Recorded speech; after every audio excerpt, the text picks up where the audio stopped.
నమస్తే అండి, నేను మీ రామకృష్ణ నిహాన్, ఆస్ట్రో న్యూమరాలజీని. అందరూ ఎలా ఉన్నారు?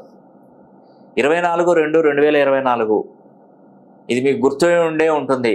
చాలా దగ్గరలో ఉన్నారు. శని హోమానికి దగ్గరలో ఉన్నారండి మీరు. మేము శని హోమం 2 రోజుల ముందే మేము అపాయింట్మెంట్ బుక్ చేసుకుంటాం, స్లాట్ బుక్ చేసుకుంటామని దయచేసి అనకండి. ముందుగానే చేసుకోండి. ఎందుకంటే మనం లిమిటెడ్గా కొంతమందికే ఇస్తున్నాం. ఎందుకంటే నేను కొన్ని వస్త్రాలు మాత్రమే, చతుర్ముఖ దిగ్బంధనం చేసినటువంటి కొన్ని వస్త్రాలు మాత్రమే ఉంచాను. అది కంప్లీట్గా, ఎందుకంటే పూర్తిగా ఇప్పుడు నా దగ్గరకు వచ్చి శని హోమం అంటే మీరు ఆన్లైన్లోనైనా మీరు స్లాట్లు బుక్ చేసుకొని శని హోమం జరిపించుకుంటున్నారు. మీకు మేలు జరగాల వద్దా? ఖచ్చితంగా జరగాలి.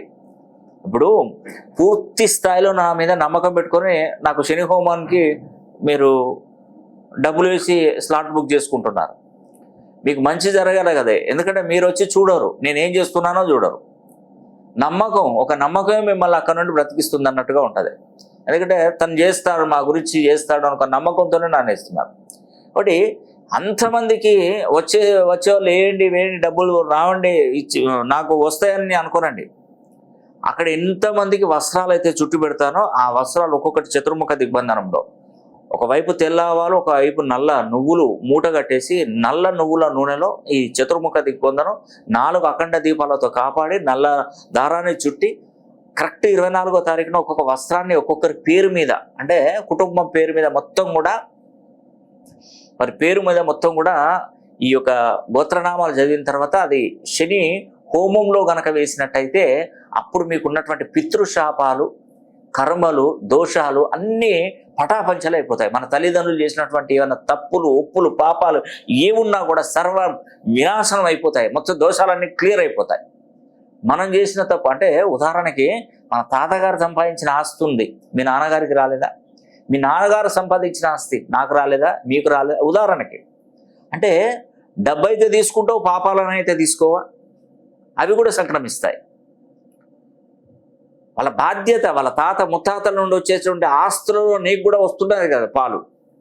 తప్పులు కూడా అంతే. సరే వాళ్ళకి ఆస్తులు లేవు కానీ పాపాలు ఉన్నాయి, ఆ పాపాలు మీకు కూడా వస్తాయి, మీరు అనుభవిస్తారు. మీ కుటుంబంలో ఏదైనా సమస్యలు వస్తాయి కంపల్సరీ. కాకపోతే ఏంటంటే అంత పెద్దగా ఉండవు, ఎందుకంటే లిమిటెడ్గా. ఏదైనా డబ్బులు వస్తాయి కానీ నిలబడవు, ఖర్చు అయిపోతూనే ఉంటాయి.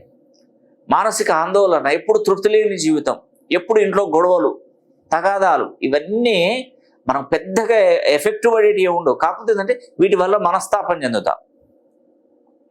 ఇంత కష్టపడి ఇంటిల్లి పాద మేము పనిచేస్తున్నాం, ఒక పైసా మిగులుబాటు లేదు, అసలు మేము డెవలప్ అవుతాం, ఒక ఇల్లు లేదు, ఒక వాకిల్ లేదు, ఏంటి అసలు మా పరిస్థితి ఏంటి అని కూడా అనుకుంటారు. ఎంతో కష్టపడి ఇల్లు కట్టుకుంటారు, ఆ ఇంట్లో కొద్ది రోజులు ఉండలేరు, ఆ ఇల్లుని అమ్మేస్తారు.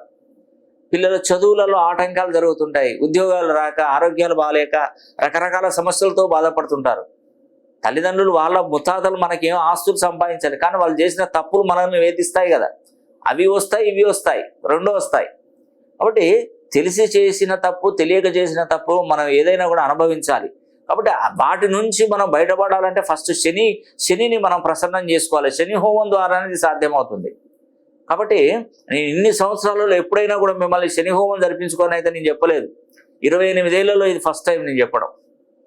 కాబట్టి అవకాశాన్ని సద్వినియోగం చేసుకోండి. దీని టైం అనేది వేస్ట్ చేసుకోకండి. స్లాట్ బుక్ చేసుకోండి, శని హోమం జరిపించుకోండి. చక్కగా మీకు వీడియో పంపిస్తాను, మీకు విజయం కలుగుతుందని కూడా నేను ఈ యొక్క వీడియో ద్వారా తెలియజేస్తున్నాను. ఈ వీడియో కనుక మీకు నచ్చినట్లయితే లైక్ చేయండి, షేర్ చేయండి, కామెంట్ చేయండి.